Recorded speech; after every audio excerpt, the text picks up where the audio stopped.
আপনি কি আপনার ছবি এডিট করার জন্য একটি ভালো অ্যাপ খুঁজছেন?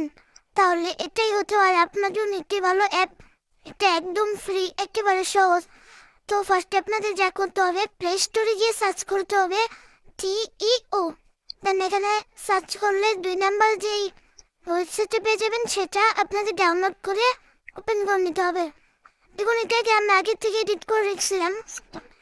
তো আপনারা যদি নতুন করে ঢুকুন, এরকম একটা ইন্টারফেস দেখাবে। আপনি জাস্ট এখানে স্ক্রল করতে করতে আপনার ছবিটা জাস্ট ক্লিক করে নেবেন।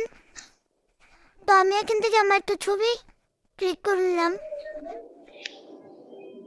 এখন দেখেন এখানে অনেক ওয়েবসাইট আছে। এগুলো যদি আপনার পছন্দ না হয়, বাট কোনো সমস্যা নেই, তারপর একটা একটা করে দেখবেন যদি আপনার পছন্দ হয়। আর যদি আপনাদের পছন্দ না হয়, তাহলে আপনারা এইখানে চলে গিয়ে যাবেন, মানে দ্বিতীয় অপশন যে এখানে দেখুন, এইখানে আপনার ভিডিওর স্ক্রিনিং কালার এটা আপনার পছন্দ হবে। তো এগুলো আপনারা টেস্ট করে করে দেখতে পারেন। তো আপনারা এই অ্যাপটি অবশ্যই ডাউনলোড করে একবার দেখে নেবেন। তো আপনাদেরকে দেখিয়ে তো দিলাম কিভাবে কি করবেন। তো আমাদের কিন্তু নতুন একটা আইডি খুলছি, তো আপনারা অবশ্যই এটাকে সাপোর্ট করবেন ইনশাআল্লাহ।